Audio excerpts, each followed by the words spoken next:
So I guess we should introduce ourselves, right? Sure. That seems like a way to start. I'm Jeff Schaefer. David Mandel, hi. I'm Alec Berg. And this is our commentary. This is actually, if you have the unrated DVD, this is the first of two commentaries. This is a sober commentary. And the second commentary is what we're calling the party-along commentary, which I'm assuming will prove to be considerably sloppier. Which will be more informative is up to you. Here we go. By the way, this excellent title sequence was done by Kyle Cooper and his company Prologue. They did a really great job on this. I think they did the credits to Seven. That was his sort of big... And Panic Room. Panic Room. He did the Oscars this year. Yeah, really good. So, should we talk about the title? I suppose we should. First of all, for all the people who saw the movie in the theaters, thank you. I guess that's our parents. But the original title of this movie was always Ugly Americans. Yeah, we sold the movie as a spec script, and that was the title, Ugly Americans, which I guess we and I guess everyone we know thought was a great title. Well, it was like the phrase, the phrase, the ugly American, which is what every American tourist who goes to Europe is called by every European who suffers through every American tourist. But I guess there was some concern that people would think that the movie was either about ugly people or that it was a bad time to be ironic about patriotism, and the title wouldn't go over so well. So ultimately, it was decided that the movie would be called Eurotrip. And Eurotrip is a fine title, but I guess we always kind of liked Ugly Americans better, and yeah, I guess we still think of it as Ugly Americans. that was the vomit sequence. That always went over big. So I guess this commentary, it's really a chance for us to speak very knowledgeably about a subject that we are intimately familiar with, which is screwing up making a movie. So if any of you out there want to know how to just flail and make 1,000 mistakes while you're trying to shoot your first movie, listen up. How to stink. That's really what we're going to go into here. Or specifically how we stunk, I guess. Right, not all stinking in I can't general go into will be covered. stinking theory and really how to do it on your own, but I can talk at endless length about how specifically we screwed this one up.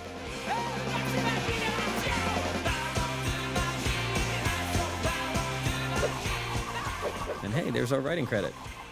Yeah, look at that. I'm first. And here we got a little extra bit of nudity, courtesy of Kyle Cooper and Prologue. That was not in the theatrical release. And I guess we should talk about the directing credit. Sure. Why don't we talk about the directing credit? It says that Jeff Schaefer's the director, and I guess there's a little history behind this. The three of us wrote the movie, and we wanted to have a three-person directing credit.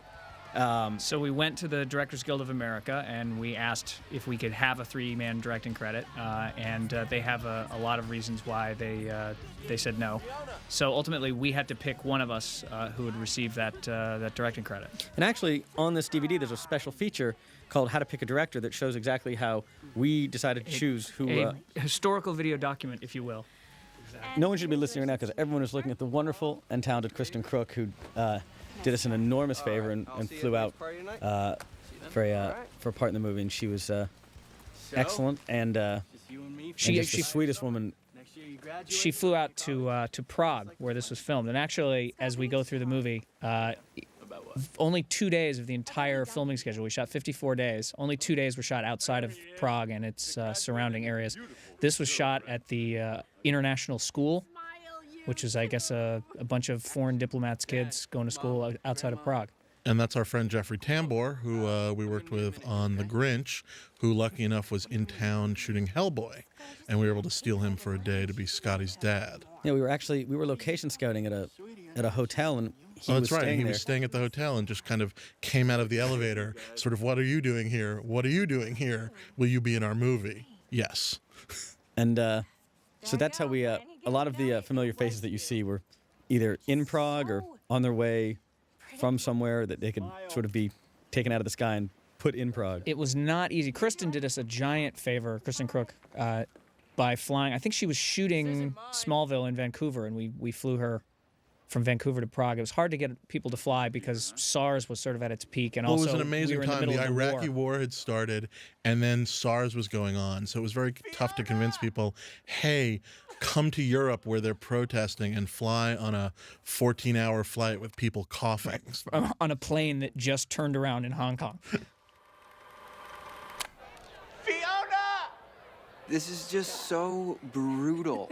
And yet A lot of the other people you're going to see in this movie who you don't recognize are also from Prague. This kid, Niall Ishkov, who plays Scott's brother, was just an unbelievable find. He's just a local Prague kid. I guess he's Uzbeki. He's Uzbeki. They've lived everywhere. But he grew up in Las Vegas, apparently. Hey, I got one from Mike. Happy Hertzlichen. You still writing that guy? I thought that was just for German class. Yeah, it was at first, but we're actually becoming pretty good friends. He's a really cool guy. Dear Mike, greetings from your American pen pal. Scotty, Girl Scouts have pen pals. Oh, and actually, that the kick in the nuts that was just on Scott's screen was something that we licensed. It's a piece of real videotape, but we couldn't find out who owned the rights to it in, I believe it was England, Japan, and Germany. So if you're watching in England or Japan or Germany, you will probably be seeing something You're different. seeing something very different. We had to actually mat that out and replace it with something else for those regions. This scene. This is one of the. Was this day 2 or day 3? Yeah. This was due to a schedule change. We had to shoot that scene. I guess we'll talk more. This is the first of many commentaries, so we'll hopefully get to different bits and pieces. This house again is in Prague. Next door to a farm and something that looks like Lenin's tomb. But this one little plot of land seemed like a backyard in America, in Ohio, and it worked for us. Hello, mixed company? We shot this. We were wise enough to shoot these night scenes during the shortest nights of the year, Literally June 21st. the whatever it is, the summer solstice or the equinox or whatever the hell it is, literally the 3 shortest nights of the year. I think we had about 5.5 hours of usable darkness each day.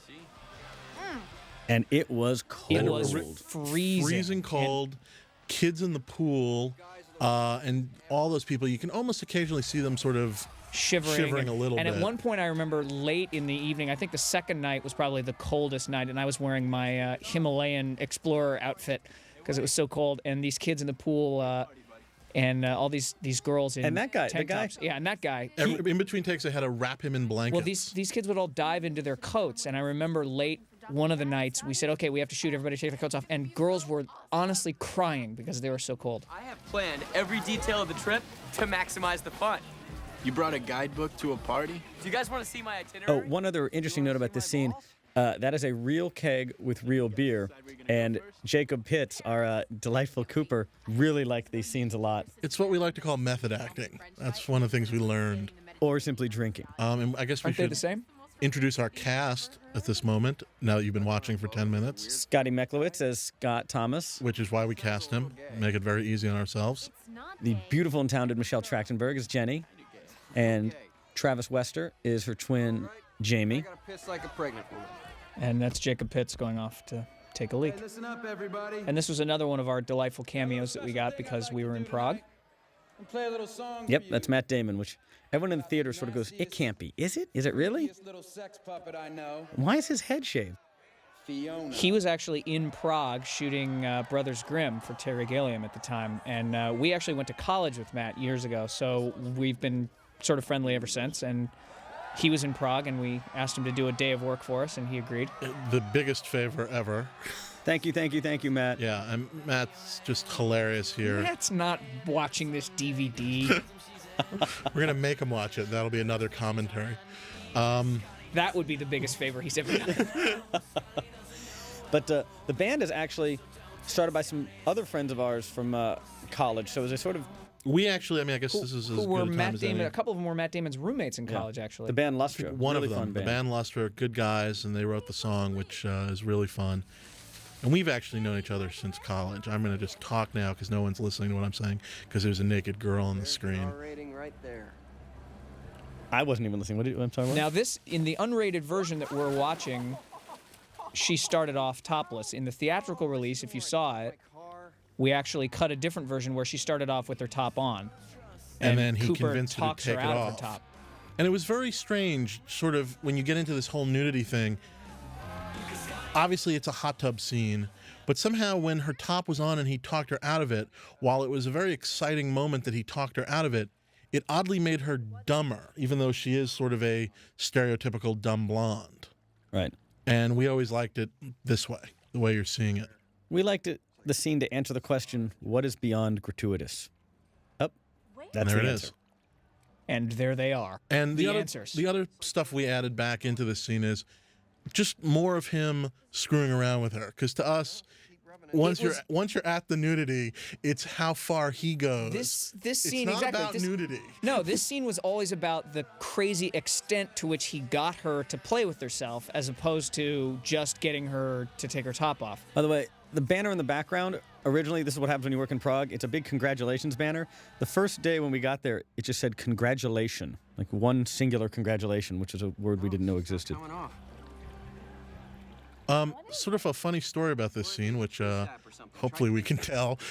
We were actually rewriting another movie, which I guess we'll leave nameless, that had a hot tub scene in it.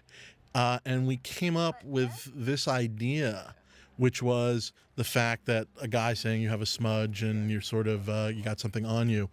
And we were really enjoying what we were doing so much that we didn't put it in that script. And just were like, we'll use it one day. And here it is. Screw it. The movie was called Out Cold, I think. And yeah, exactly. Oh my God, Candy!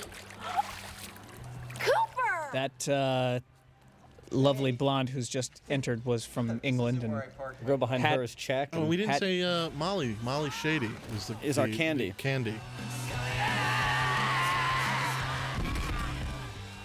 And it was very fun, and it all sort of interconnected, which was Matt knowing guys from the band made sort of, I think, his performance more fun for him, and the fact having that it the band that wrote the song was actually playing the song Like, makes I the hate scene these look movies real, where you yeah. see like obviously 4 extras who are just put there on the day who can't play their instruments pretending to play along. These guys were actually playing the real notes, and There's Alex's least favorite thing in the movie, by the way. Purple toilet paper. Purple toilet paper, which only exists in Europe, kills me every time I see this. Also, things you have and also, watch this European toilet with the top flush. No Like they have toilet in Ohio. America. No toilet in Ohio flushes on Ohio. top. But on the wall, by the way, were some comic books by some friends of mine. I'll shout out to them. One of the weirdest things about making a movie is everything has to be legally cleared. So if you see a book or a poster in a movie, everything has to be legally cleared. And we spent Including almost, this commentary, which no doubt will be censored. when you hear it. but everything you're seeing on the walls, toys, things on the table, whatnot, had to be cleared. And we spent more time clearing things and trying to call in favors from people we knew who had posters Well, of things. there are Is this how actually real movies work? Yeah. there are actually pieces of this scene that we had to cut because I remember there was a toy that didn't clear, and I'm probably not legally allowed to say what toy it was, sitting on Scotty's desk, and we couldn't use. It was a toy from the movie Out Cold.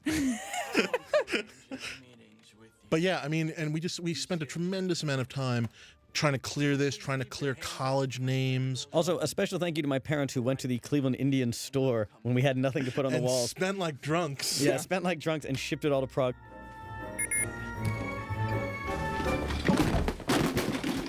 Ow.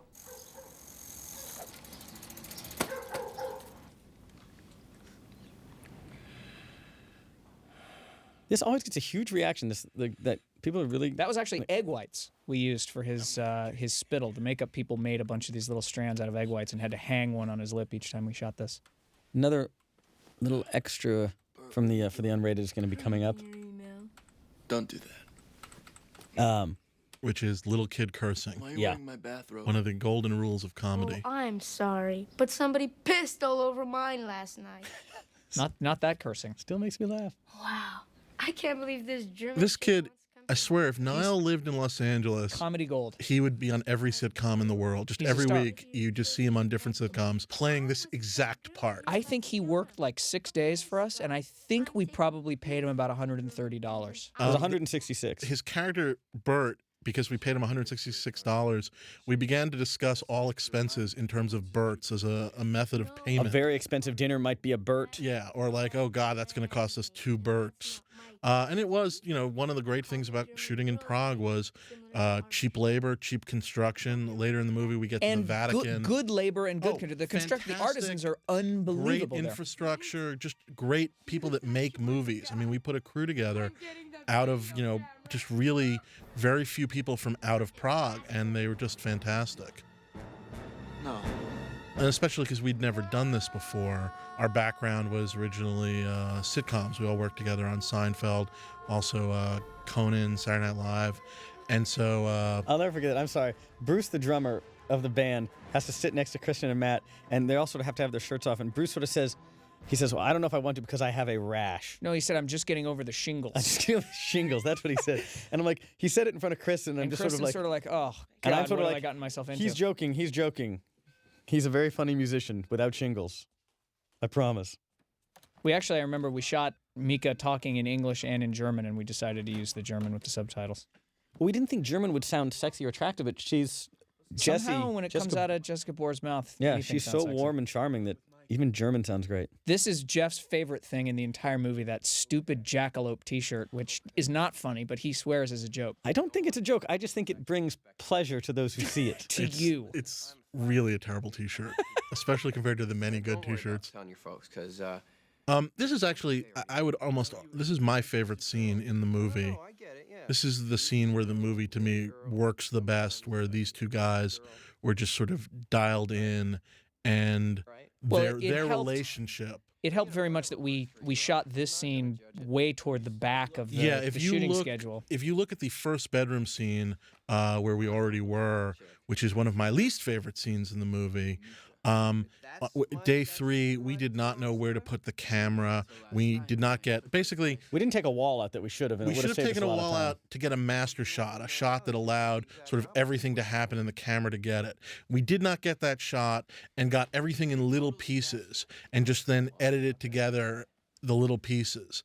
And it just created, it took the entire day, which just shouldn't have taken. And in this scene, which is basically a month and a half later, probably we shot it. Yeah. We knew which wall. We took the front wall out from when Jacob first walks into the room, got our master shot, a really nice master. I think they were there performance-wise in terms of their friendship. And if I may, the jackalope T-shirt, And which is the jackalope adding- T-shirt. I also, it's sort of what we learned doing this movie that, the longest we ever shot in one location on this movie was 3 days. And this was probably the 3rd day we were shooting on this set, and we learned how to shoot this set. We definitely learned how to what shoot this wall set. to move and how to shoot it. The and- larger issue, I think, would be that I think any person who had ever directed would have known get a master. And so Yeah. an excellent But I also lesson think learned. the actors were more comfortable with each other. We were a little bit more comfortable, and also we knew the set and we knew how to shoot it a little bit more. And that was one of the hardest things about this movie is every day we were shooting 1, sometimes 2, sometimes 3 locations, and you didn't have any time to learn each set and learn how to shoot it and what the easiest way to shoot it was. And as soon as you learned, you were done shooting there. We had a location fall out, a Vatican location sort of fall out, which is how that other bedroom scene got moved up. And the initial schedule was sort of built to accommodate a little bit easier scenes with guest cast, things that maybe weren't as important. And then that bedroom scene kind of got moved up, and I do think it weren't ready. suffers. Do is carry their packages and then drop them off when we get there. That the shot just before this, the one outside, we actually shot at the Prague airport, which is another advantage to shooting in Prague. I don't think there's any way you could get a camera crew right on the departure gate of an American airport anymore because of security. Of course, one of the downsides of shooting at the real airport in Prague is that we had our day curtailed by a bomb threat. Bomb threat, which I still maintain. Potato. I maintain may have been because of us, and there was no bomb. Well, there was no bomb. I'm sure a someone was grip not left a bag properly of clamps somewhere. And We'll take it. And that was another scene, too, where when we look at it, there was sort of a way of shooting it 2 different ways. We started shooting them sort of looking out where we were shooting into those boring offices.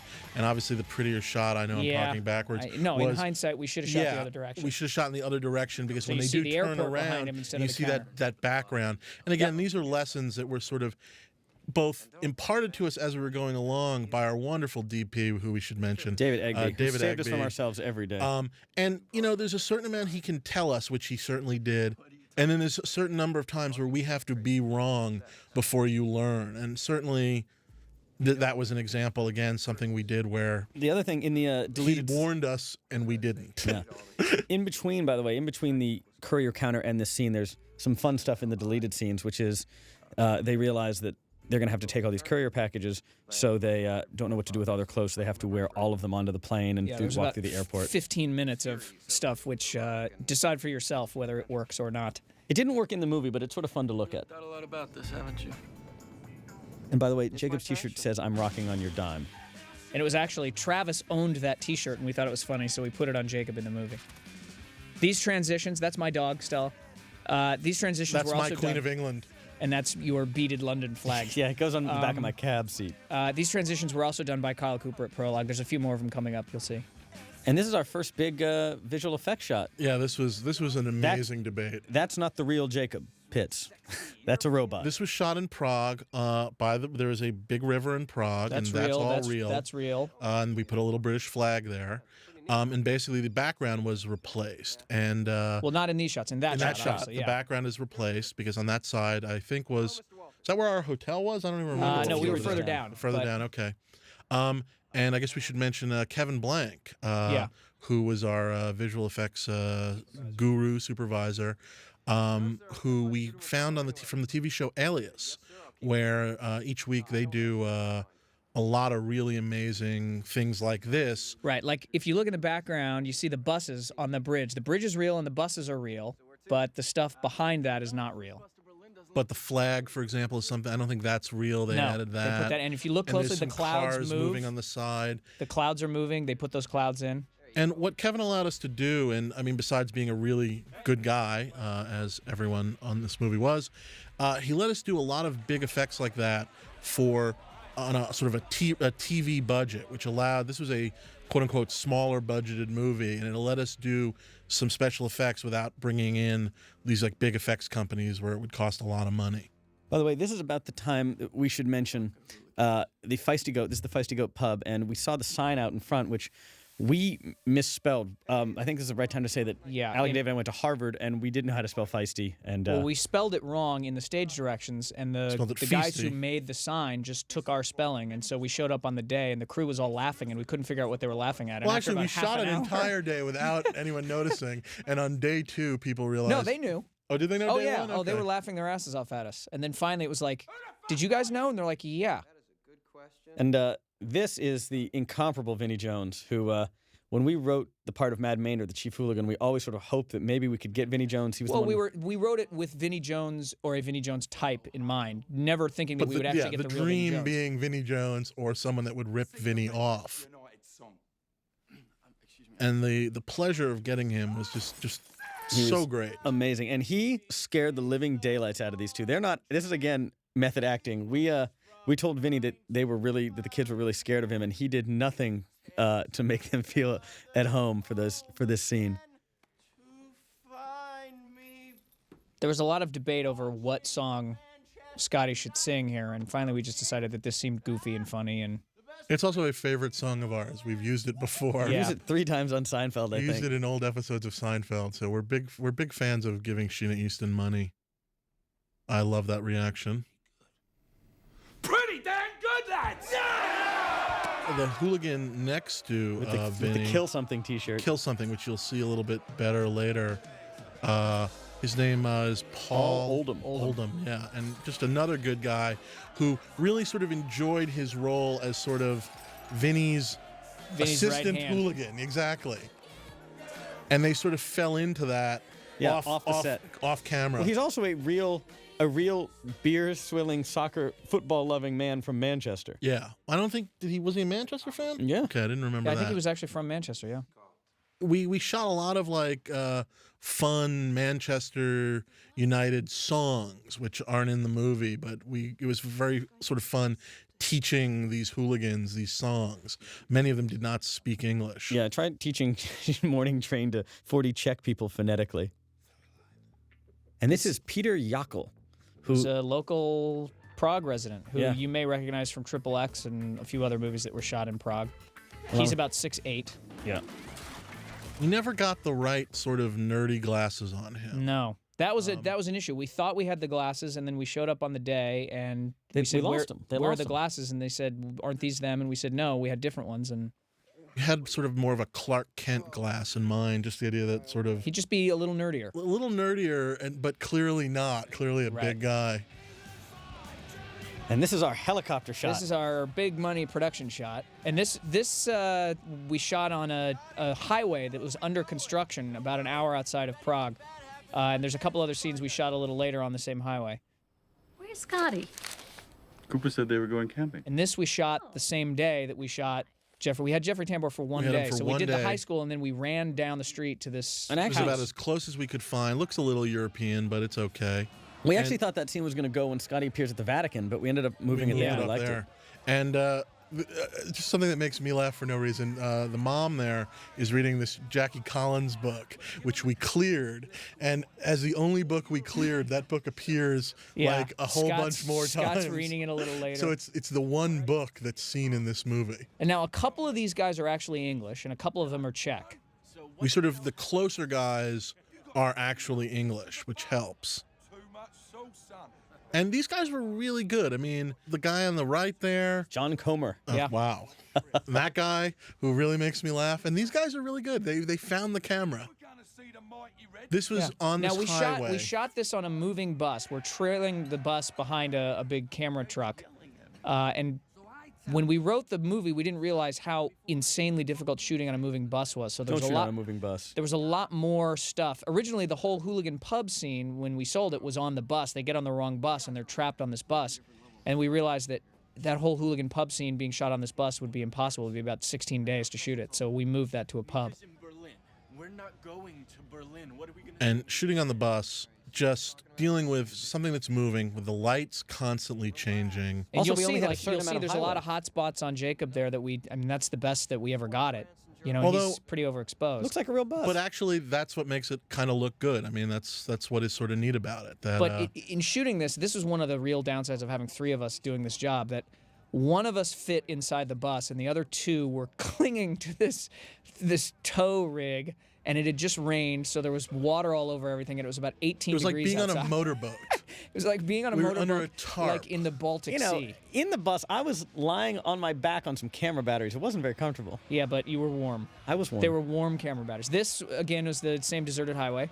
You're on the wrong side of the road, you snail-eating pig. And Vinny And a is lot of just this, we just doing- let Vinny go. We just said, go bananas, and boy, did he deliver. Get in here and say that to Froggy Eyes. The driver is Now that, I'm sorry to interrupt. That Eiffel Tower's not actually there. That's Kevin Blank's work again. Yeah, we're back in Prague. We're still in Prague. but we are on an incredible actual street that looks so much yeah, of Prague. That's the the Hotel Parishka that they're going by, or the There Paris was an Hotel. amazing thing that happened when we were first putting the movie together, which was we had to interview production designers. And Prague was not bombed during the war, something that they're very proud about. It's a beautiful city, and it very much looks like Paris, as do many European cities. And we spoke with a French production designer who, when we were talking to him about these scenes, basically was just like, there is no way you can shoot Paris and Prague. It's impossible. You must shoot Paris in Paris. It's the only city that will look like Paris. The rest of the cities are fine, but not Paris. And needless to say, I'm not a production designer, but you could have shot Paris on 40 different blocks in Prague. Which, and this is all Prague, and Yeah. it looks pretty Parisian. although besides it looking great, this is, I guess, where we should mention Oscar winner Alan Starsky, who is just who's our production designer. our production designer, just such a great guy. Who did Schindler's List, The Pianist, and also built the hot tub where we see naked Candy. The career trifecta. So we're hoping, we have high hopes for another Oscar and this, for him. I believe, is where the run of luck with Michelle and the weather started. Every time we tried to do a single on Michelle, it would rain. If I owned a farm, I would get Michelle out there and I would start shooting her close-ups because it would rain all the time. The stuff no one will ever care about, though, is just all the little signage in the back and stuff is real Parisian stuff that Alan did up. Just to sort of. The And by the attention way, to detail is amazing. We never went to the Louvre either. This is Now, this is all Kevin Blank. Kevin Blank basically created this out of nothing. and created the line, shooting just different sections. This is and- all cobbled together from 50 different pieces of footage that he shot in different places.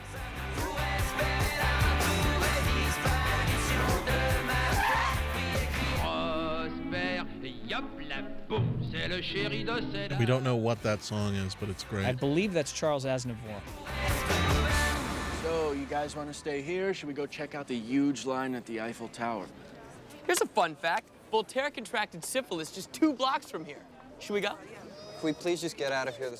The other thing I was going to mention, and we're just constantly behind in the mentioning, is part of the reason we ended up in Prague and actually ended up with Alan was because of Neno. Neno We had an art director. Pekor, who is Croatian. We hired him as an art director to scout Prague and to scout the real European locales before we knew we were going to Prague. So basically, he would go to Paris and go, this is what it really does look like. And then he went to Prague and said, we could do something like this here. And from his pictures, we used some of his actual locations that he took photos of and made the decision to go to Prague. And then Neno has worked with Alan for many years as his art director, and he helped us get Alan. And the two of them, their team, they brought Bill Cimino. Cimino, that's right. Our set just decorator. fantastic, and along with the guys from Prague. I think it's now time to mention, though, at the robot team, which was the first time, we've been writers for a long time, and you sort of go, well, look, I think we know what this is going to be. When we write it, we said this is going to be really funny. It's going to be a, slow motion kung fu fight scene between two people being robots. And you write it and it seems funny. And then There's the old joke about the writer writes, Rome burns, and the director has to realize that. And so we were sort of on the spot here because it was easy when we wrote it to just hand it off, but now we handed it off to ourselves. So this is one of the things. At one point, I'm we most proud actually of, cut this. Actually, at one point, We'd cut it from the script. We talked about cutting it from the script because we were afraid we didn't know how to realize it. We just were like, "What is this? This could be bad." And then we left in it in for the table read, and it got such huge laughs at the table read that we realized, well, we got to at least try and shoot it. And we then initiated a worldwide search for a robot man. This is J.P. Manu, who's an incredibly talented actor who we you see in a found him ton right of here in commercials. Los Angeles. Yeah, we looked at all these sort of mimes and We looked at real weird French guys. acrobats and French guys, whatever. And of course, a guy from L.A. who was actually a friend of a friend and was in the Groundlings. Of course, ended up being the really good guy. And he's just outstanding. And he came in with this ability. I mean, a lot of what you're seeing, like him laughing and just like his attitude as sort of a French guy, was in his audition. We were also very lucky that Scott exactly knew how to robot. I guess Scott grew up watching Shields and Yarnell or something. JP. Was that JP? Oh. Scott had an acting teacher that, Who for was whatever reason, in the taught Barney him costume. that. Yeah. Okay. And so we went there on a Saturday to basically work it out, and we had blocked off an entire Saturday, and we choreographed the fight with little bits of Enter the Dragon and some Matrix in about 20 minutes. Yeah, like 20 minutes. And the first time we did it in our crazy wide shot, because we knew to get a master, the crew laughed, and we were like, "Oh, okay." And it was also that was pretty early in the schedule, and I think it was sort of maybe the first time the crew maybe thought, "Okay, these guys actually know what they're doing. Like, this is something we haven't seen." Wrongly, but they thought But they assumed it. We are right here in Paris, and I have got to get to Mika, who is... So now we are in the French restaurant, and you cannot tell by looking at everybody, but it is over 100 degrees in there. They turned off the air conditioning at this restaurant. Yeah, no one told them to, but they thought they would help us by turning off the air conditioning. And the kids are just sweating. I mean, you can't even, if a take went wrong, we'd have to stop. You couldn't just keep rolling because they're dripping. And we actually had a guy, this poor English actor that we cast, who was actually really funny, who came in and was so hot and sweating so badly that he just couldn't focus. And so in the deleted scenes, you'll see some very funny scenes with a French waiter and some funny French waiter flashbacks. We just had to cut it because it wasn't featuring working. Jim Morrison and General Patton. The other thing, well, it'll come up again later, but them putting the food down leads to this sort of food map joke, which will be coming, and I'll tell that story later. It's good. We'll earmark little So preview. this is the main Prague train station. And our again, production, Alan and Neno dressed it so that people actually got off the train. A couple people were sort of like they thought they were in Paris because they saw the signs, and they were very weirded out because they had gotten on a train in like Hungary somewhere, and they thought they were in Paris mistakenly. Michelle being a fantastic sport, the first of many indignities that she was forced to suffer. And to Coca-Cola do an adult being movie. a great sport.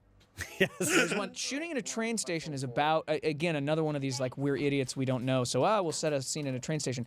Well, if you notice in the background, this in is a lot again, of Alex places, likes to play train, no train. Okay, this is my little game in this scene. Behind him, green train. That train is gone. Okay, in that shot. no train, no train. Nice to meet you. My name is Christoph.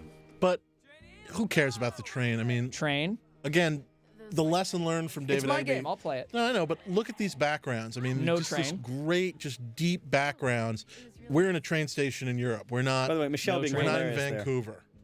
No Michelle, train. Michelle's screaming Train. scream turn is one of the. She's just, you know, She did it fantastically. We sort of Different we, train. We copped that attitude a little bit from our own little Seinfeld experience.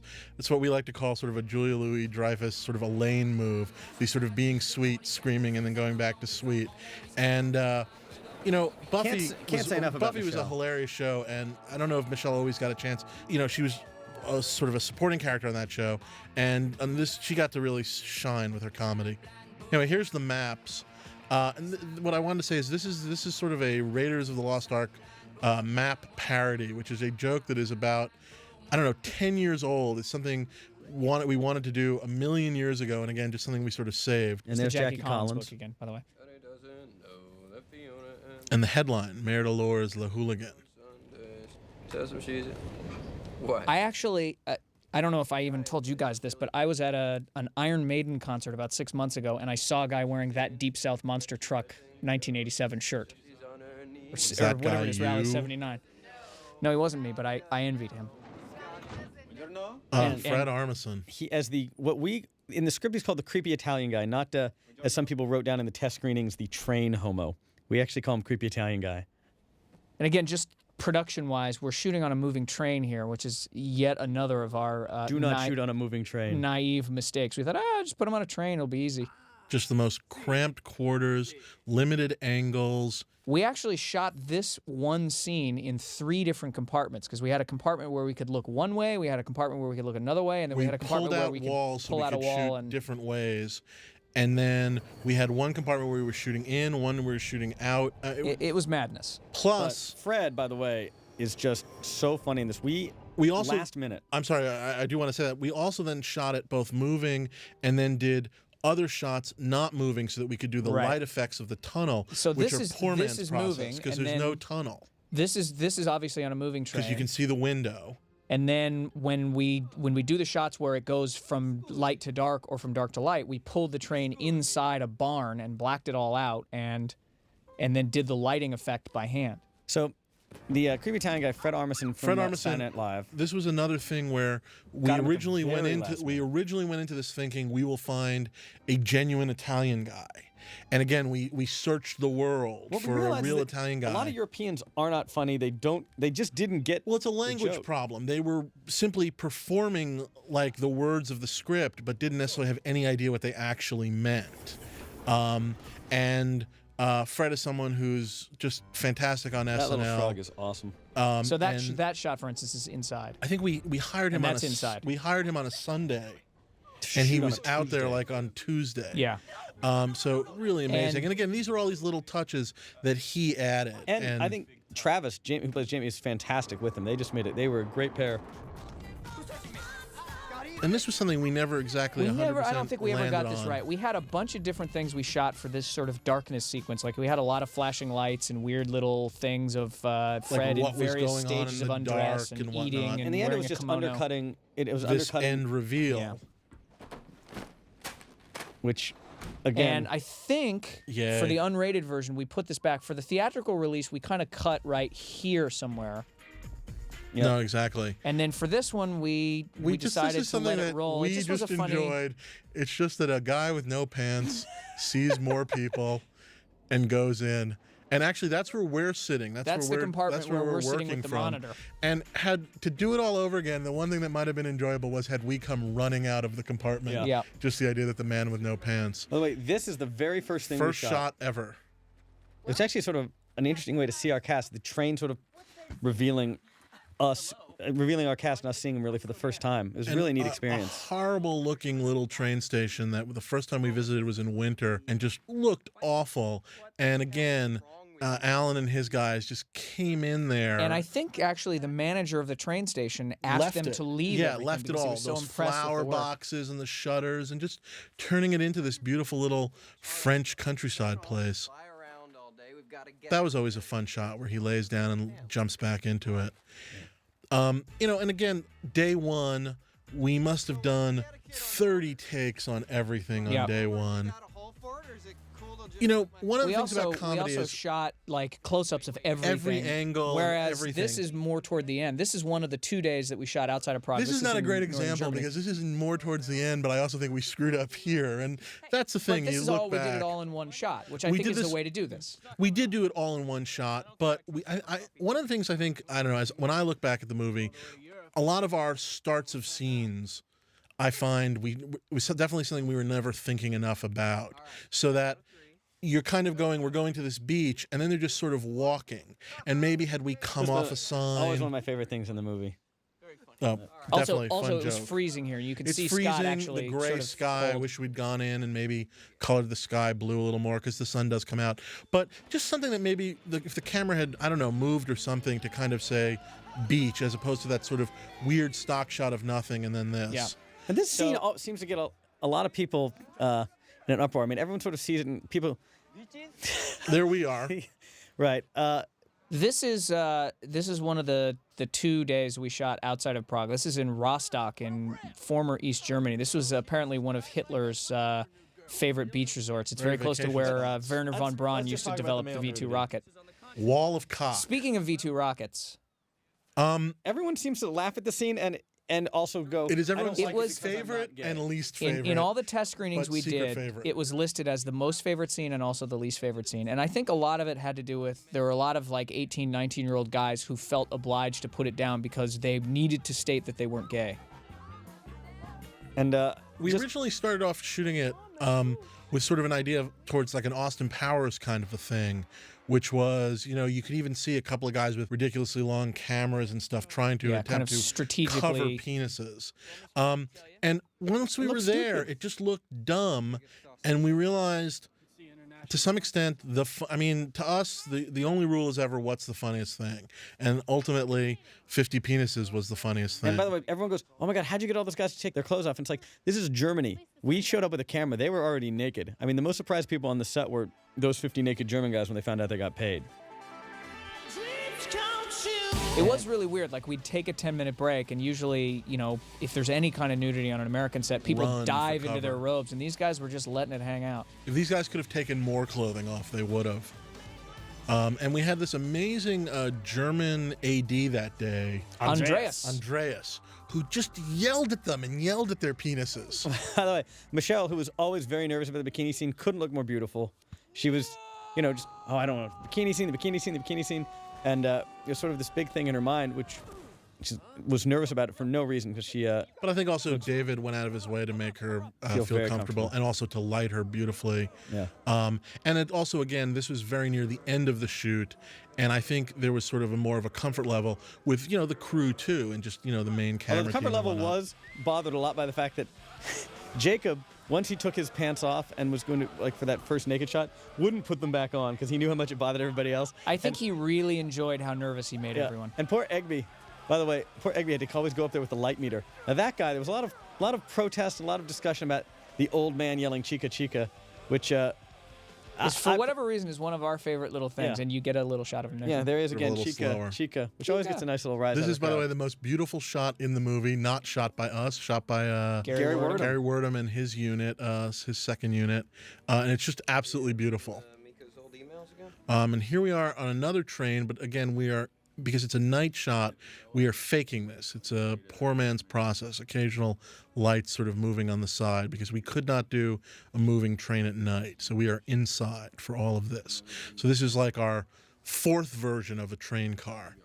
And originally there was, and you'll see in the original script, there was another train the scene, deleted and deleted scenes. scene.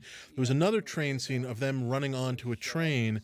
This had happened earlier, and it was just too many train scenes, and the movie just not moving. And that, again, that was another one of the lessons we learned.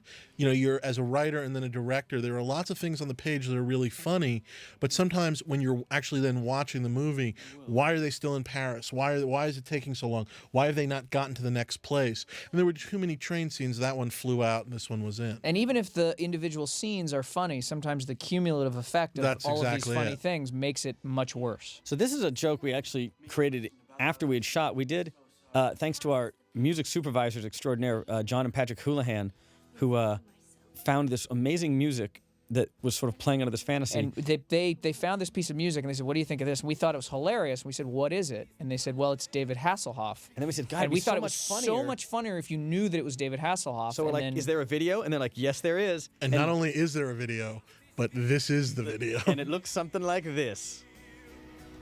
Which is incredible. And that is a We're real David still Hasselhoff not sure video. whether David Hasselhoff knows that his likeness appears in this movie. I think we licensed this we should from say, his... David Hasselhoff, if you're watching this with Matt Damon, thank you. Thank you both. The two of you are just hanging out and watching this. You are fantastic. But yeah, they just, the German company licensed it to us, and he may or may not know. And Fred back again, which makes everybody very happy. And when we were cutting the TV spots and stuff, we tried to use this lick, and apparently it's one of the things that people felt we couldn't put in television spots. So we had a cut really around that. hard time cutting spots that, even though it's an R movie, I guess spots for TV need to meet both. Well, they have to be G, I They guess. have to be G, because trailers need to be G, and you can't have anything in the commercial that isn't in the trailer. Plus, you also have to meet network standards. So we had a really hard time putting Showing things people into what's in the the movie. commercial. Yeah, telling people this is a good movie. Now we're in Amsterdam. This is a very interesting thing. Well, except we are still in Prague. We're still in Prague, but this is it's the Kampa section of Prague. And again, one of these, I think, early locations that they found this little canal from the original scouting photos, and it was like, my God, we can even do Amsterdam there. This is also, in Prague, there's a very famous bridge called the Charles Bridge, which is basically right above the kids, and they're just hordes and hordes of tourists sort of lined up watching this. Yeah, it was really like shooting with bleachers there. And this was kind of spring when it was packed with tourists. Yeah. And this is an example where on the deleted scenes, originally when they arrive, they go to a youth hostel for a very funny scene that we ended up cutting out because basically it was too much Amsterdam. Too long. They sort of had an adventure, and then they had these separate adventures. Yeah, it's another one of these really tough things where the scene itself was funny, but its overall effect on the movie was negative. And then actually, oddly, if you go back, originally, Amsterdam was actually very different. Originally, in the script we sold, there was a scene where instead of going to this sex club with Cooper, instead of going to the sex club with Cooper, there was this whole nother scene. Actually, Amsterdam was completely different. The original spec script we sold is on the DVD, so you have to go back and check that out. Definitely worth checking out. Absolutely. By the way, we should mention her. Lucy Lawless. Lucy Lawless. Just funny, just hilarious, obviously, and gorgeous. The entire crew was just in love with her. So we shot long on these 2 days. By the way, and when we were shooting on these days, you've never seen more grips and crew members holding lights that used to be held by stands and holding fans that used to be hung. Everyone needed to be in this room at this time for some reason. And she being from New Zealand, knew our camera operator, who we should also mention, Peter McCaffrey, who is absolutely fantastic. The whole first camera team, our main guys, were just incredible.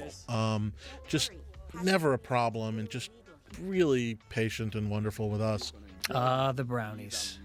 I remember these brownies. Michael, our Czech prop man, would always come in and say, I've got some more brownies for you. And he'd show up with these piles of different kinds of brownies from every bakery in Prague. Which, oddly, social decorum dictated that we eat. We didn't want to be rude. So you'd start these meetings looking at all these props with all these brownies, and by the end, you had chosen a brownie and also eaten it, and you weren't sure which one you actually liked. You were sick to your stomach because of the meeting and how badly it went, and also because we had eaten 50 pounds of Czech brownies. So beautiful. And this is the lovely and talented Jana Palashki, who we found in Germany. We did casting in London. We started in LA. We did casting in New York. We did casting in Chicago, Vancouver, Atlanta, I believe, Miami. And then we went to London, Munich, Berlin, Prague. And we had people in Paris. We had people Rome, in Italy. Paris. And she came out of this. And again, this was another area where things moved around in the script. Neither do I. Originally, in the original script, this was in Cooper. London. This was Cooper in London. Yeah, before they met the hooligans. When Scott and Cooper first got to London, they went to a pub and they met these girls. And this was a Cooper scene. Cooper went out in the alley and was getting blown and got robbed. And originally, that's Which where it was. happened to a friend of ours, by the way. And we just decided Named that Out Cold. there was too much stuff going on in London, so we moved it to. We decided You wanted to get to the hooligans. And originally in our script, Jamie was with Scott was in and the Jenny brownie, at the brownie bar, while Jacob was at the Anne Frank house. And it just we made just more decided sense that they should all split up and have their own little stories here. And also, if Jamie has all their money and all their stuff, and he's the one who gets robbed? It seemed There's like a also good plot something- point. I mean, it is sort of traditional, but with Jamie playing, with Travis playing Jamie as sort of the somewhat traditional, stick in the mud, him having a little bit of a sexual escapade as opposed to Cooper, who's really a little more wants it. lascivious. It became a funnier scene. It also helped Cooper out because Cooper wants sex and he keeps getting. I mean, he gets a version of it in this scene, but Not quite the what version that he not wanted. what he was expecting, and it just as felt, opposed to going to London and immediately hooking up with a girl. It oddly felt a little strange that we were going to get him together with Jenny at the end of the movie after he had gotten blown in an alley. Well, also, he's looking for crazy European sex, and he got it right off the boat. That is a crazy outfit. Yeah, that's the sex superhero. She is the sex superhero. And As are two these guys. One of these guys is a Czech policeman. Willem. And I can't guy remember on the what the left. other guy does. The other guy is a large Czech clown. Judging from, they were just sweaty and having a ball. Their names are Hans and Gruber, which is a small inside joke. The name of Alan Rickman's character in Die Hard. Hans Gruber. And this is a very odd scene. Anytime you're not actually seeing our two main actors, a lot of this was done second unit. Like the because shot of his ass was second unit. The shot of we had him a very with the limited clamps amount was of second unit. time with Lucy. We That's had second basically unit. 2 That's days. not Jacob's hand. So everything that we had to get done with her and him, we did. And then what was really helpful was we edited it, or well, not we, our editor edited it. Oh yeah, mention him. The whole editing staff actually. We had them over in Prague with us for reasons like this. Roger Bondelli and his assistant Marty Heslov and Davis Reynolds. And basically, he edited what we shot, and it allowed us to go, hey, we need this. This we is need things that. we're missing, which we could then instruct the second unit to get, such as guy wheeling in cart, close-up of guy doing the shocking.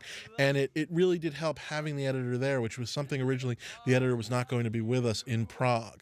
And very helpful to have the editor there to be able to look at scenes to know what we wanted to change. That, by the way, we're a little behind, but that was Diedrich Bader from the Drew Carey Show, who was hilarious. Really funny in Office Space and in the Drew Carey Show. And flew all the way out to Prague to help us out and did a day of work. Well, he said the last time he was there, he'd actually been here in '89, and he'd gotten really drunk, climbed up a statue, fallen down, and broken his arm. So he was happy to be come back.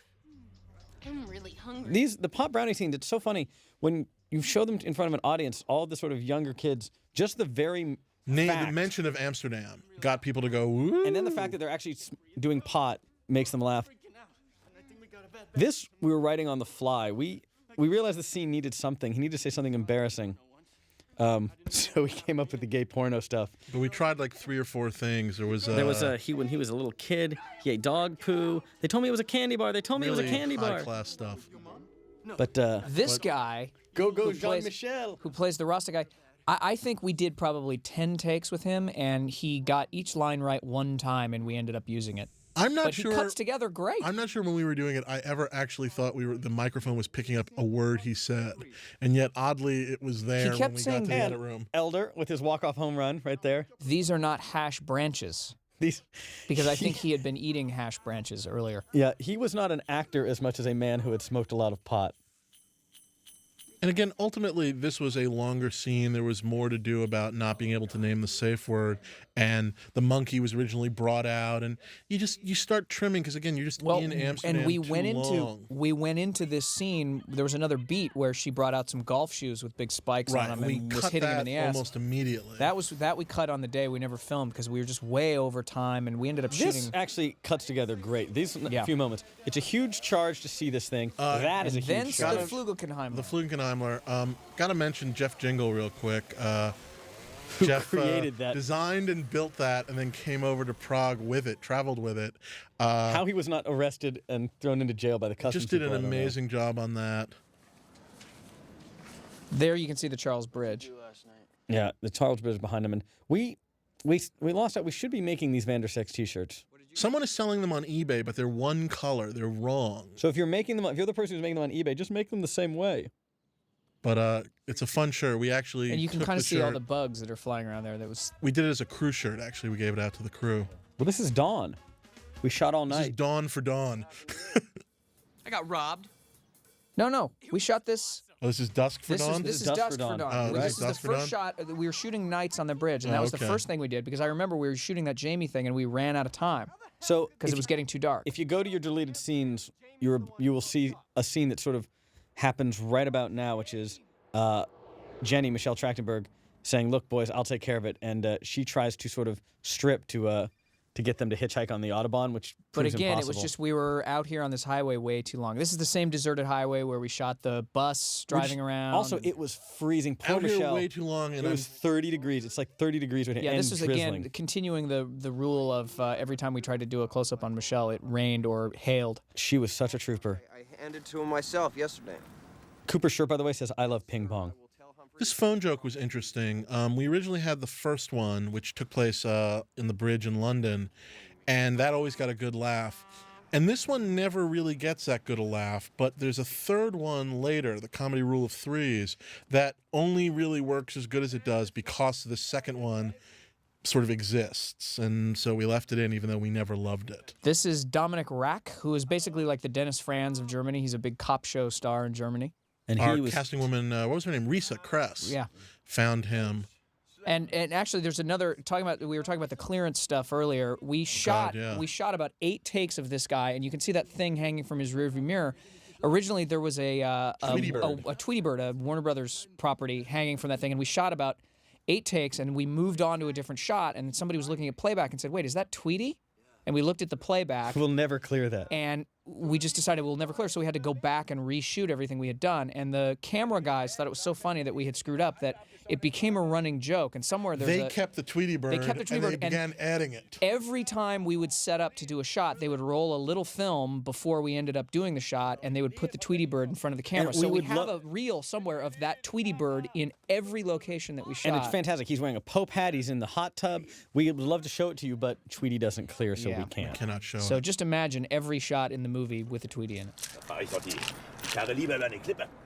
This was an interesting scene in that a lot of times when we were testing it, this was one of these dividing lines where sort of like certain audiences like who really clearly were reading it, loved it, and some audiences just anytime they saw subtitles chose not to read. So it wasn't that they didn't like it, they just chose not to participate Although in it. we did change. We cheated a little bit. He does not actually, that is real German, but he does not say the stuff about sexually assaulting a horse. Yes. He just says something like, if I ever go back to Germany, I'll be arrested, and we changed that We one. sort of added that to try and help out, give people a reason to read.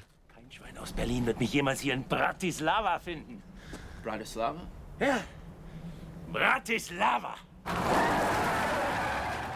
This, by the way, we did not build. We did not dress. I mean, we put some clothes in. There's a little bit we did, but when we showed up in winter to scout this location, and the trees were all barren, and there was dirt and stuff everywhere. And it basically looked exactly like this, and we just said, this is absolutely perfect. I do think Alan added some of the there's some garbage and some of the cool graffiti. But what's funny is our location people didn't quite understand what we were going for, and at one point they went out there and they cleaned the whole place up, and so they told us, "Oh, it's all clean now," and we said, "No, put it all back." So they had to basically spend the money to put all the dirt back. Also, the trees were growing leaves, and we had to kill the trees. Kill the trees. We basically paid some sort of fee to the government to kill the trees. By the way, dog with a hand we should throw in there. Yeah, that's a highfalutin allusion to Akira Kurosawa's Yojimbo.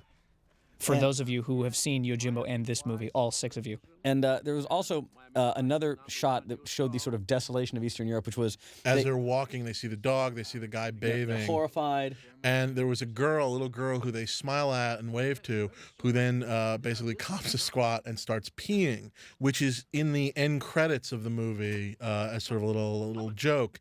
And basically, people were just sort of, I don't know. It's one of these things where in the movie, you love it or you hate it. Yeah, you love it or you hate it. We love it. And apparently more powerful people than us. We wanted it to be in the body of the movie, especially in this unrated cut, and it is not. And I guess we'll just leave it there. I guess we should mention also Tibor, who you just saw. We're a little behind. All of our casting in this movie is based on the works of Guy Ritchie. So having cast Vinny and then needing someone to play Tibor. By the way, that money, $1.83, we actually didn't have $1.83 in American money on the day. We scrounged up. I think it would end up being $1.46. I think I had like a quarter in my backpack. Yeah, just what people had. We just didn't even have the money. We'd been in Prague for so long. And this, I think, was like our second day. No, this is our first day, wasn't it? We shot the train station this was in the the morning, afternoon and then of day one, or at least bits and Oh, pieces. and this is actually the first thing we ever shot. Which we've now added back. Yeah. Originally, when they're on the side of the road and Michelle is trying to get them to the cars to stop, Scott mentions that you can't. That no one's pulling over because she's showing her bra. Yeah. This is Europe. They have orange juice with lesbians and dildos. You got to give them something they haven't seen before. And then later in Eastern Europe, the idea was orange juice ad with lesbians and dildos. And in the theatrical version, we actually cut the orange juice ad completely because it just felt like the joke of the opulent hotel was better if it was just shorter. So we got to this stuff quicker. The guy who just ran out, the waiter, is like Dustin Jim Carrey. Miroslav Taborski, He's like the Jim Carrey of Prague, and he's really funny. But I'm not sure he never trusted us. No. We had to explain. He didn't want to slap with the backhand, and we had to explain that in America. Right. We had to lie to him. In America, it's called a bitch slap. We made up this crazy excuse to get him to do what we wanted to do. He just didn't trust us. Nothing you can do about that. That was something we wanted designed, which was the sort of keyboard in the radioactive box played with gloves. Didn't quite work. No, I'm not sure anyone cares, but we know it's there. This is a factory, it's a high voltage testing facility. It's a real working high voltage testing facility. And they have it in the movie Triple X. But we shot it very differently. And David really went all out here. I mean, especially those sort of finger lights that you see he put into the background of every shot. And Alan gave a lot of neon. And this is some of the best looking stuff in the entire film. And Michelle does look beautiful. Michelle looks incredible. Of course, the only problem is this place has a horrible cavernous echo. And there are things in here we just had to sort of loop. We had no choice. The stuff in that bottle, by the way, is so toxic. Poisonous chemical. That when they were dancing with the bottles later and 2 bottles met and broke, they literally had to clear the floor, scrub it down, decontaminate before we could go again. Anyway, our actors are hovering over the fumes right now. It's fun. But again, look at the lights in the back of all this. And like that big piece of equipment, that's really there. Michelle's close up here. That's such a gorgeous incredible. shot. That stupid VIP sign behind him that was there our fault. For all day, and we never saw it until Well, you can't, you look at a tiny monitor on the set, and you can't see everything that the camera picks up, and then all of a sudden you get in the editing room, and you go, oh my God, you can see all that stuff. But also, I don't know if it was as being sort of first-time directors or what. It's just like, on any given day, there are 2 or 3 things you're really obsessing on because you feel that those are the most important things. And you solve those only to realize later that there was one minor thing, like that stupid VIP sign.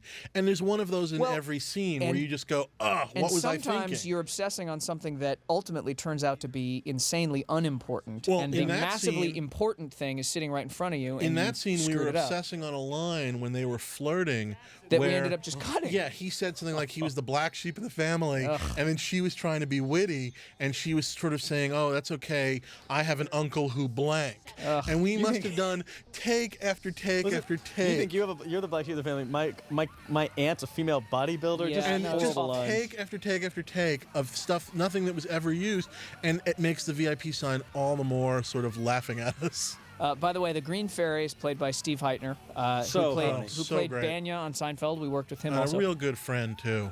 He really did us a huge Yeah. favor. He was going to a wedding in Italy, I think, and he stopped into Prague on his way to. Oh, here's a little added extra. We added this. This was just yeah. a little something we cooked up, and just Jacob was really funny doing this. And the he gives theatrical version we cut in There's no right here time for this in somewhere. the theatrical version, but we felt we'd subject you to it. And he got it. You know, that he was, again, we're sort of into the production at this point, and his Cooper dialed had in. become a character. Exactly. Check it out. And here we go. On the day this happened, Travis comes up to me and says, I have a cold. I say, you're not going to tell Michelle you have a cold because your tongue is going to be down her throat. Also, on that day, Michelle's mother, Sister, and sister's boyfriend decide to show up. came to visit, and it was just like, oh, God. But ultimately, Boy, were they went gamers. for it. They went for it, and it's all about the tongue. Yeah. Can you say what the fuck did I do last night? They just kept doing more and more tongue, and it was just sort of this progression where the first one was a little chaste, and then the next one was a little looser, and then by the end they were just going for it, as we saw there, and Jay just did a great job. And I don't believe Michelle ever got sick, so I think it was It all worked out. And again, the other thing too is, since again we were always starting off shooting wide, which you do, and we probably had a sort of a bad habit of doing too many takes in the wide, which you tend not to use. You end up going in. And luckily, by the time we got in, they were sort of going for it a little more, so it worked out. I think we needed to do the number of takes we did in the wide to get them ready. comfortable, exactly. Which is our excuse for doing the number of takes we did. This is one of the true great moments I love in the film, where he's not speaking and he's just smiling. Gets a huge laugh. Gets a huge laugh. And again, that's at least when it feels like that these guys are real characters. It's also, this is a very kind of talky, frenetic movie, and this is one of the few scenes in the movie where we really get a laugh from silence and space. And also just sort of, we get a real laugh from them as who they are, as opposed to someone doing something to them or them seeing something, which I guess the movie definitely falls into that category. Also, the audience is warming up to these people who they've never met before. I mean, that was these one are of the things- strangers when this movie starts. No one knows who And it Jacob hurts Pitts the is. top of the movie. Again, whether you love this movie or not, and, you know, having been so involved with it, we kind of like it most of the time. It just, the audience just doesn't know who these people are and doesn't know, you know, there's no benefit of the doubt. And there are things that I like to think were maybe funny that just weren't working because you don't know who they are. But by this point in the movie, you're liking Jacob, you're liking them. So you kind of, you get his smile and you go with it. And it's, you know, one of the prices of not using, you know, big stars. It's why the second they see Matt Damon, people go crazy, but it takes them a while to warm up to the four. But most people, even people who dislike the movie, I think definitely felt that the four of them were good friends on screen. And I think that's great, that the story of the four, the friendship works. Well, we took a lot of time in casting. You're casting at an awkward age, and everyone has to look great on their own and also has to look of a unit. They're all from the same, you know, they're all from the same class. So, you know, Michelle, who was 17 when we shot this, you know, and Travis, who was probably 25, but they still end up looking, you know, they like all look brother like, and sister, and yeah. they found their rhythms. That we had a scene that we never got to, which was in there, which is as he's driving them to Berlin late at night.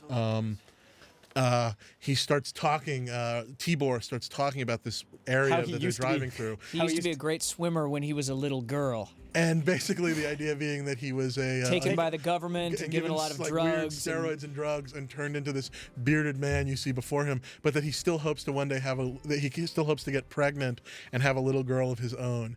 And unfortunately, we never got to it. By the way, the Cooper shirt, we ended up lengthening those shots because people could sort of see the Cooper shirt. Yeah, I wish this is a big mistake, which is we don't keep him in this shirt long enough. We switch the shirt when they go to Italy, and the shirt of him with his own smiling face on it, with the word Cooper under it, is just a great shirt. This is Walter Sittler, who's German. He's a sort of a German sitcom star. We're hoping this will be very big in Germany because Jessica's a very big pop star and was on a soap opera. He's a big sitcom star, and also Dominic, who's the truck driver, as we said, the Dennis Franz of Germany. So that's got to be something. Making this, making this the Love Boat of Germany, I think. And this little old lady extra, where we gave specific instructions for them to find as an extra. Basically, we were looking at hundreds of photos of old women. We wanted the Walking Dead. Yeah, who is nearest to death? Find that person and bring them. The to thing set. of her being deaf really makes us laugh. Also, my guess is it annoys virtually everyone else. This is one of these scenes. That old woman is Czech and speaks no English. The German guy speaks some English. the little boy that we're about to see is Czech, playing German, and speaks no English. And Also, luckily, he and his father, who was his guardian, I don't believe had ever heard of Adolf Hitler. So that worked very well for us. Because I'm not sure he ever knew what he was doing. But also, And this is a scene that's really interesting when you watch it in a theater because there's about a page of dialogue that starts here. It actually was originally about a half a page. And we lengthened it because we knew we needed more jibber jabber to None of cover this the laughs. dialogue matters. And you can't hear a word. I've still never heard a word that's coming out of this guy's mouth. And that's one of the great things. It's like, as writers, we would write scenes that have pipe. You know, we have to explain things. And we'd always try to put jokes in, and people would always say, you can't do that. No, you're undermining the scene. You're undermining the scene. And we did it, and it works. When we had the chance to do it our own way, there's important information. You kind of get it. It's repeated here anyway, and you got an amazing scene, as opposed to, I guess, what would have been in a normal movie, which is just a boring scene of them talking about how she's going to Italy. So it's over? And this, once again, this very strange modern plaza that looks like, but it's in weird Prague. Germany, is Prague. And it just, again, coming out of our earliest discussions, as you're trying to make each city seem a little bit different. Paris is very pretty. What is Berlin? Berlin is modern Berlin's and a new cold city, and steel. And this looks different, and also very un-American. I mean, even those bizarre trees. We're not in America. We're not on a back lot. We're not in Canada. And there was a movie theater there, by the way, that serves beer, which was very interesting. Wait, where's your Leica? Sold it. We shot this scene the same day that we shot Scott and Cooper seeing Big Ben and Parliament. I remember that was the morning, and then we came over here, and it was about to rain for about 3 straight hours. It was just and we a were race. Well, every day was we a were just sprint. I mean, rushing. When you're shooting London in the morning and Berlin in the afternoon with a camera crew And move. there was the really pretty shot is that first shot, the crane down, which is a really pretty shot of sort of establishing them in the square. But in this case, we knew things were going to be really tough in terms of time. And I remember David Egby really wanted that shot, but we had to get in and get the close-ups. So that was sort of the carrot on the stick. We're just like, by not doing that really pretty crane shot till last, boy, he was just moving everybody as quick as he humanly could to get that crane shot, which was very fun to see.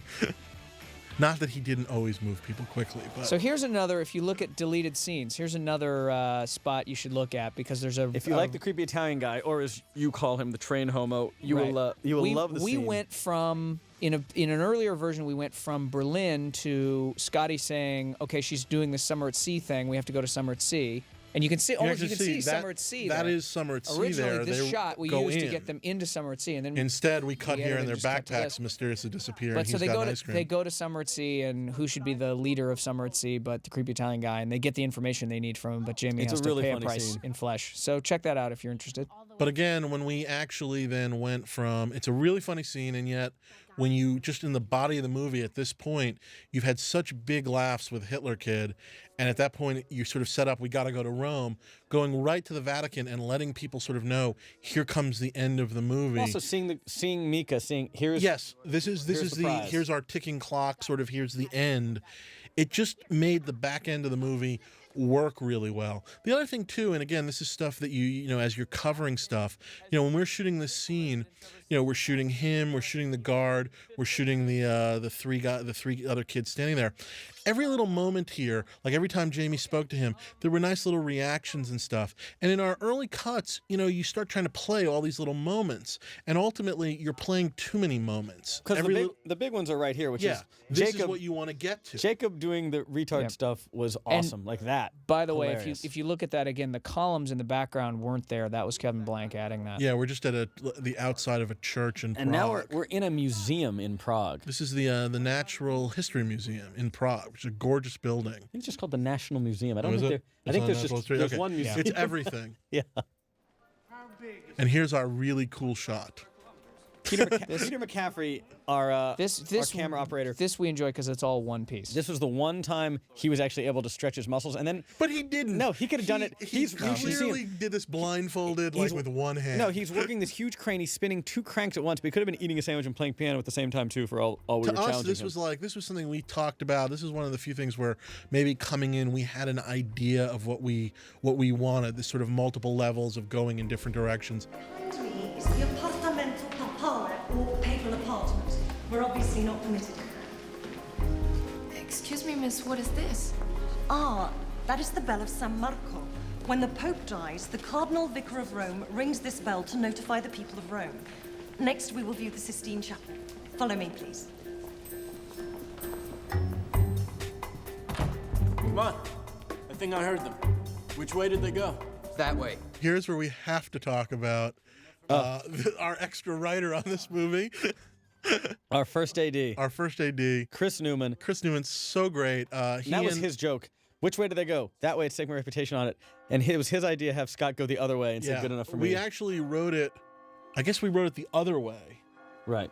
And it was so much funnier that way. And actually, Chris also wrote, "This is definitely where I parked my car." That was his joke. Yep. He was always coming up with some great he jokes. also helped, he came up with the idea of the bus going the wrong way down the highway. That was Wait, Chris he did it as a also. small thing. And we're like, no, we should do that as a scene. Yeah, but again, Chris has just like, he's AD'd some of the biggest movies in the world, like did like a whole bunch of like the George Lucas movies and stuff, and he's just a really good guy, and boy did he put up with us.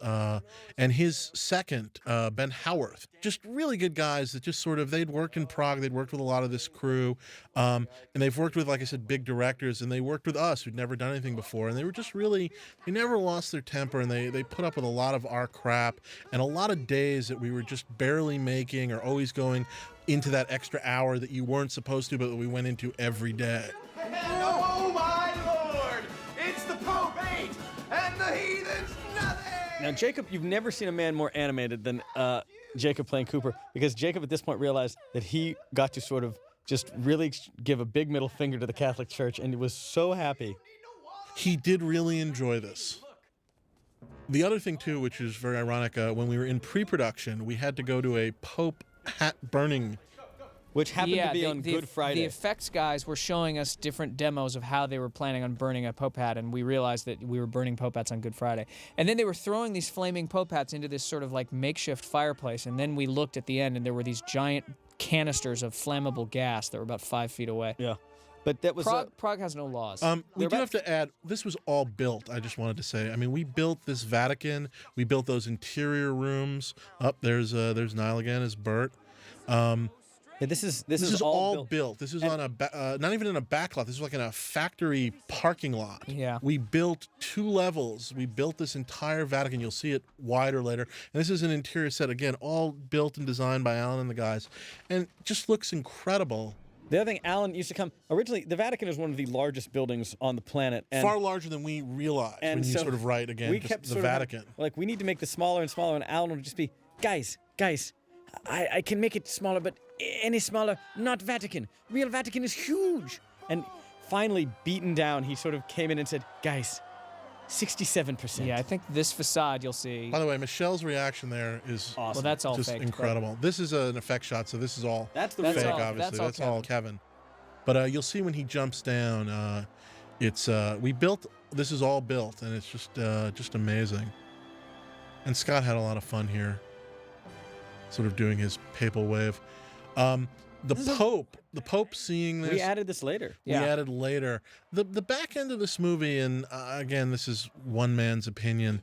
On paper, and again, these are things you learn as writer-director. It's funny, right from when we originally, the movie ended with on a dock. They were racing to find the boat she was leaving on. Where did we have it ending? It was like Monte Carlo. Monte Carlo or something. Yeah. And we finally just and we early on it was Ivan, like, Ivan Reitman, who's the producer, and the Montecito people, they were like, no, go to another city. And we kind of came up with this, and we loved it, they loved it, everyone loved it. We were really happy with it. And in sort of, I don't know, this is again one of these places where I think the audience's lack of familiarity with the kids sort of hurts it a little bit. Where everyone loves seeing Vinny again. Yeah, everyone's happy to see Vinny, everyone's happy to see the Pope, but I don't know, they didn't relish as much as we did the fact that they sort of, the hijinks in the Vatican. And I honestly do believe... It's also a different style of comedy. It's like they're doing this kind of like, jokey, like... kind of edgy, drunken hijinks, and then this is more of a... Although, being in the theater's huge, like, always big applause, him coming out as the Pope. But what we did do, we ended up changing this. In the original script, he came not only out... in the original script, in the original way we shot it. We shot this... He's here, and he proposes all these things. He says, look, I did this, and I did this, and I did this. What do you think? Again, this And- is, I'm sorry, before we get to that, this is something, this and the Pope reacting, we added to sort of make this funnier because it wasn't working continuously. Right, because originally it was just him sort of saying, I did all these things, what do you think? And she says, I think you made a big mistake. And then there was sort of these sort of slow wrap-ups before she ends the up audience reappearing. the crowd goes, and then they talk on an overlook, which you can see this all in the deleted scenes. And it was a real downer. It just felt, I mean, we thought it was really funny that a guy who takes this entire trip gets there and she really was like, what are you doing? But there's still some hope. But the truth is, as written, it was sort of funny and ironic because, we wrote an entire movie where he doesn't get the girl but then gets her later. But it ultimately just plays sad and disappointing. It just has a whack off. Yeah. And so what we ended up doing was taking that moment and moving it sort of up to the front so we get that funny joke with Bert, what a The fucking who are loser. you? And then reshooting right here. So, and the audience is ahead of it because the audience still thinks that she's now going to sort of turn him down. Because and we instead, sort of overdid it with the music and stuff. And then, of course, they're hooking up. And this was, very fun and like this joke. And, maybe it's a little bit of a pile-on onto the church in that we will reveal they are in a confessional. I'm not sure this is the answer to what was wrong at the end of the movie, but I also know that what we shot was not the answer. This is better than we had. Because there are jokes and it is fun. And this is Mindy and it Sterling is doing us a huge pleasing. favor. Yeah, Mindy Sterling, who was Frau Farbissina And there's in a lot Austin more of Powers her movies. in the outtakes also. Yeah, there's a lot more of this scene. There's sort of a different version where she kind of is enjoying it more and stays in there and starts directing it a little bit. And we even tried then bringing back Fred, creepy Italian guy. creepy Italian guy, as the head of the sort of the magistrate of the Rome court. So this is an excerpt from that scene that we then took Fred out. And again, I'm not sure what the answer is or was. It was clearly the end of the movie. You wanted it to happen as soon as possible, but It was interesting. Like, after he got to Mika, it just felt like, okay, the movie's over. Let's end this thing. And it just felt like we had about 17 endings. definitely multiple ending syndrome. And again, there's still multiple endings, but at least it is shorter than it was, and none of these are angering anyone. Also, I think the nice thing is people wanted them to get together, and now we see that they got together, and you get a nice big laugh out of them getting together. Also, oddly, when they didn't get together, people then question the entire movie, like what was in those emails, what made him come. And oddly, and there is no answer to that, the emails are a fake, but oddly, when they do get together, where she's as into him as he seems to be into her, you don't question those things. Again, this is where you just kind of go, in hindsight, I don't have the answer. Lots of things have occurred to me, but this is the movie we made. And this scene, again, was a lot longer. This is sort of pieces of two different scenes, a reshot version, and then this is what we did in Prague, which is up near the Prague Castle. We found this wild building that sort of looks like this Another neat old, Roman really an abandoned cafe, castle. and just filled it with tables. And then Patrick the audience, Malahide. Patrick Malahide. The audience is always a little ahead of this, that he turns out to be By the way, Michelle is Fromer. sort of falling asleep. Absolutely. She falls dead. asleep right there. We've been shooting We for are a long calling her on it right there. And he was fun, a voice of authority, a little bit prickly, and of course then has his Leica, and then has the same exact wallet. And again, this is sort of Jamie's reward for having sort of sacrificed everything, and people really like Jamie and are happy for him. Museum and cathedral in Europe.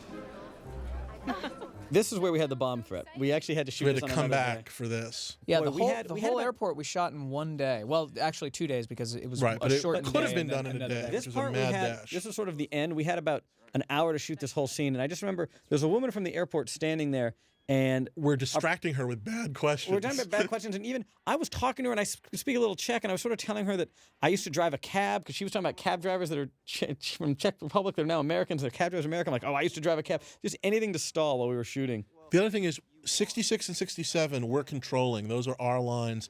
And I think 77 there, and we're controlling. The rest is but the real everything airport. behind is the real airport. And there's an outtake where someone comes and tries to get in our line, and the Czech AD Mirek had to grab them and pull them out of line, which was, I don't know, funny to us. By the way, I don't know why everyone laughs when they say flight from Rome to Cleveland. Cleveland is a major destination. No, it's crazy. If anyone would ever fly to Raleigh, Durham, you can go from Rome to Cleveland. That's my only point. but this is incredibly inadvertent, and we lucked into it. But as they sort of actually hug and are happy as brother and sister again, even though they made out, we really lucked into it. The fact that they both ended up in green, sort of dressed together as they are twins again, and I always thought that was really cool. And again, nothing we had any control over. You always hear about directors talking about like this scene, color schemes and stuff. We had no control. This scene was actually, there was a lot of dialogue with Jenny and Cooper sort of talking, and we just realized we didn't need any of it. It was just, It was an attempt at flirting, and at a certain point it was like, no, this entire movie has been the flirt. Let's just do the payoff. And obviously get him in there. There's a weird little thing in there where it took a little too long for the door to shut and That's close. There's a little jump cut in there. And then we tried that by the sound of the door. And we tried that line there, which no one ever liked. Yeah, it was weird. The first time we put it in, the first time we screened it, it got a big laugh, and then subsequently not a Something about that stock shot, by the way, that has appeared in every movie Montecito has ever made. It's Harvard. It's Harvard. It's a helicopter shot of Harvard, and I believe they used it in Road Trip and Old School, and we've used it too now as Oberlin. So that will be in every movie we ever make. And then, you get into these scenes and you start having these weird discussions like, how is this? By the way, the Eat Me shirt, awesome. Eat Me shirt is awesome. Yeah, and this is also a reshoot. Originally, we had Jacob in Jacob his was dorm also room. in a little dorm room. It just felt very claustrophobic. This dorm room. This is actually one of the very few things that was shot in the United States. That's Caltech. And most of what happened in the other scene, but it just opened it up. I mean, Jenny being there, although originally she was reading a Jackie Collins book, so we missed that. And then we added this American robot, and people, you either like it or you don't like it. I think the problem with this is that people don't remember Cooper hating the robot from the other scene. They just remember Scotty fighting the robot. So it's not as funny that Cooper fights the robot here. And that's Pat Kilbane as the robot, who's a really funny guy, and we used him on Seinfeld as Bizarro Kramer, and he was really funny, and it just, unfortunately, I'm not sure, again, it's a writing problem. But he's just very funny, just sort of trying to still be a mime there. And this, by the way, it was 110 degrees on this day. Yeah, also. no air conditioning on the set in the middle of the summer. And the college we eventually got cleared was Oberlin, which, of course, to people who've never heard of Oberlin, who live in Central Europe, looks like Oberlin, which they think is some sort of a joke. Yeah, and the only reason we used it was literally the only college on Earth that we could clear. And again, as director, things you don't worry about. I remember lots of discussions about when he's using that computer. How is he using it? What is it plugged into? Right. I remember arguing about what bag she's carrying into the scene. Again, there are just days where you get bogged down in things that you have no idea you were ever going to get bogged down in. Colors of walls, just things that just don't matter.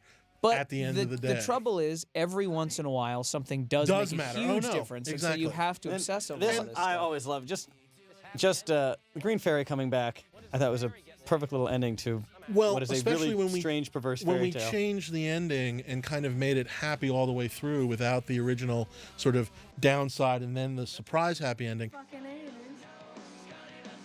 It started to, we begin to worry that is it all just too pat? And I don't know, the Green Fairy, they're just going, fuck this, sort of, I don't know, it helps us as writers somehow feeling like we didn't just give in. Something that we always wanted to do, which was just, there were a lot of funny scenes that you can see in the deleted scenes, but this, like Joanna Lumley here. Joanna Lumley, which you can see in its entirety, this is the youth hostel in Amsterdam.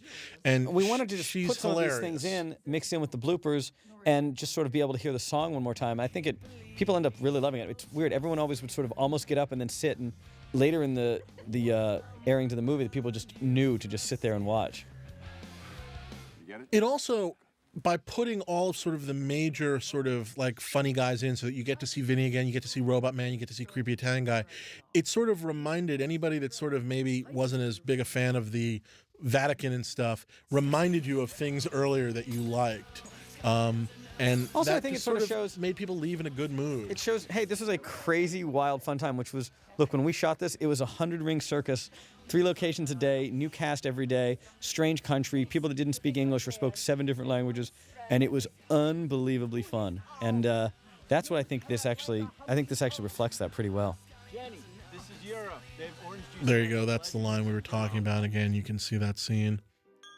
That's our day one porno shoot. Our day one porno shoot, where literally on the first take, just it's running and running. There she is. But running and running and Nobel Peace running Prizes all around. because we have no idea that one of us is really supposed to call cut. That was day one. I actually remember that. our first AD, Chris, was accustomed to saying action because he had worked with a couple of actors who directed themselves, and they didn't want to yell action. So Chris was used to yelling action, so he yelled action, and we shot. And I remember we looked at each other kind of going, "You good? Yeah, I'm good. You good?" And then we suddenly realized that somebody had to say cut.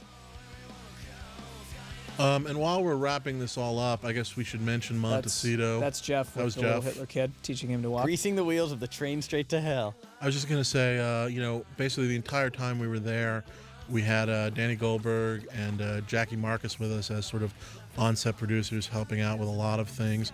And then we always had Ivan, Tom Pollock, and Joe Medjick. And, with Ivan, it was an interesting thing of we didn't always agree, but it was always interesting because, we talk about stuff and you talk about these kinds of movies and you always are referencing Animal House and Stripes and whatnot. And, of course, he made those. And that was always just an amazing sort of... it was a great... Yeah, you find yourself... You know how in Ghostbusters... Yeah, of course you know a how good in Ghostbusters. consigliere, so to speak. That's a little clip from Italian guy the thing. Summer at Sea. Trying to creepy look at any Italian other guy. cast people and things we should be mentioning or anything. But I just... the prop guys, by the way. Just Did an amazing Lukash and Michael. Yeah. Good guys. Really good guys. But lots of the stuff that you're seeing here, you can see in their entirety in the, including probably a little more of that. We were one of the few movies that have ever gone in and used a lot of key sort of Czech people as heads of big departments. Usually, we did have some guys shadowing guys that we brought in, but we really did try and use a lot of Czech crew, and they were awesome. I think we were rewarded for it. I think it was a really good set. People seem to go out of their way to tell us that. Anyway, so that's the movie. It was hopefully as fun for you guys to sort of watch and hear about this as it was for us to make it, which was very odd for us to watch it. Yeah. Hopefully it was less odd for you Oh, it guys was to watch Maurice it than for us. Chevalier, not Charles Aznavour. Oh, God, Jesus. James Venable. Yes, our composer. And by the way, there'll be if you're watching the unrated DVD, there's another commentary which you can enjoy, and also secretly buried on the DVD elsewhere is us doing 3 separate commentaries where we talk about each other. But James Venable is the composer. He's done a bunch of stuff for Kevin Smith. I worked with him on the Clerks animated show, and he kicked ass.